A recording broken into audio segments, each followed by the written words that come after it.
Hello friends. इस video में हम लोग बात करेंगे ईएमआरएस का जो पेपर हुआ है, हॉस्टल वार्डन का पेपर है ना, फर्स्ट शिफ्ट में 21 दिसंबर को हुआ था।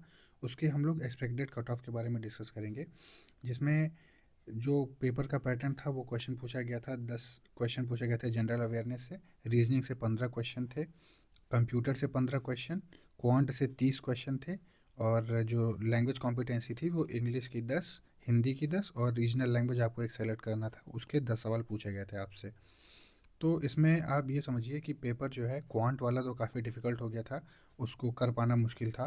तो जो आइडियल जो सिचुएशन बन रही है उसके बारे में हम लोग बात करेंगे। जनरल अवेयरनेस में क्योंकि ये एक ईजी पार्ट था, तो इसमें आप लगभग जनरल अवेयरनेस में 10 में से 7 क्वेश्चन आप कर सकते हैं, और रीजनिंग के 15 में से आप लगभग 11 क्वेश्चन आप निकाल सकते थे। ठीक है, और कंप्यूटर के 15, कंप्यूटर एक ईजी टॉपिक था, उतना डिफ़िकल्ट नहीं था।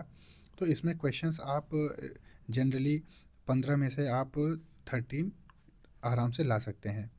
और फिर रही बात क्वांट की, तो क्वांट के जो 30 सवाल थे ये काफ़ी डिफ़िकल्ट हो गए थे, है ना। इसमें जो है एक प्रॉपर एसएससी का कैंडिडेट भी परफॉर्म अच्छे से नहीं कर पाया, और 30 में से आप कितना मिनिमम जो भी अटेम्प्ट आप समझ सकते हैं वो 10 के अप्रॉक्स हम मान सकते हैं, 10 से ऊपर जो है लाना मुश्किल था। ठीक है, और क्योंकि क्वेश्चन भी लेंदी थे, अगर आप इन्हीं पे क्वांट पे ही सेक्शन पे ज़्यादा टाइम देते तो आपके जो बाकी पोर्शन है वो छूट जाते।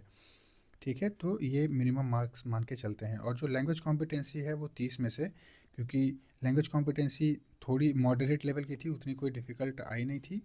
तो इसमें जो 30 में से आप टोटल जो है 24 या 25 आप क्वेश्चन ला सकते हैं। ठीक है, तो अब इन टोटल में अगर इसको 25 मान के चलें, तो अब इसको सम अप करिए, देखिए कितना आता है आपका नंबर।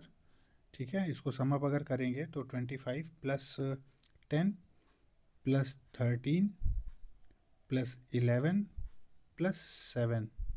ठीक है, एक सेकेंड एक second, 25 plus 23 plus 11 plus 7, 11 plus 7, 66 approx marks आपके इसमें ऑन एवरेज आप स्कोर किए होंगे। ठीक है, 66 मार्क्स इसमें मान के चलते हैं।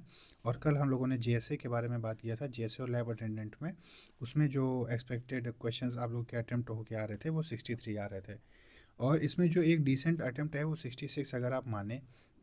ठीक है, तो अब आइए थोड़ा और प्रॉपरली उसको डिस्कस करते हैं कि उसमें क्या बनेगा सिचुएशन। ठीक है, देखिए,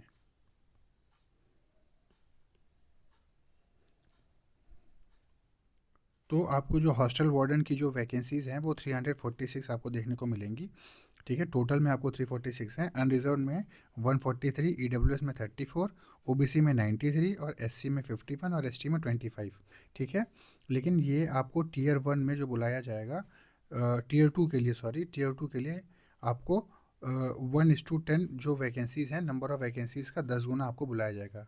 जैसे टोटल अगर 346 है तो आपको 3460, है ना, लगभग 3460 बच्चे जो है वो मेंस का पेपर देंगे। और अनरिजर्व कैटेगरी में 1430 बच्चे, और ईडब्ल्यूएस में 340, ओबीसी के 930 और एससी के 510 बच्चे और एसटी के 250 बच्चे बुलाए जाएंगे टोटल टीयर 2 के लिए। ठीक है, तो क्योंकि ये रहा आपका टोटल नंबर ऑफ़ वैकेंसीज़ और उनके ब्रेकडाउन कि वो टीयर 2 में कितने बुलाए जाएंगे।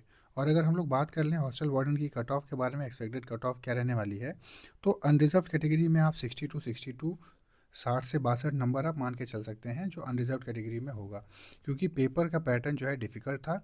ठीक है, और अभी एक चीज़ और जो है नोटिस करने वाली बात है, जिसमें इस पेपर में चीटिंग भी हुई है।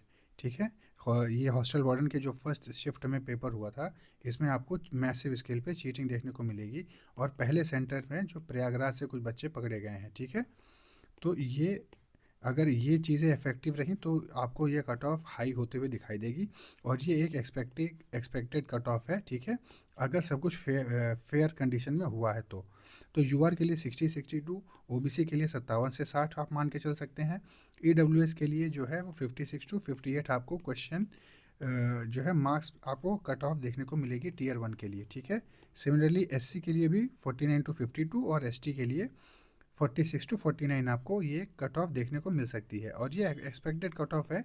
ठीक है, इसके बाद आपको मेंस के लिए टीयर 2 में आपको आना पड़ेगा। ठीक है, टीयर 2 आप देंगे एग्ज़ाम अगर आपके इतने अप्रॉक्स मार्क्स बन रहे हैं, और उम्मीद करते हैं कि बाकी सारी चीज़ें फेयर हुई होंगी।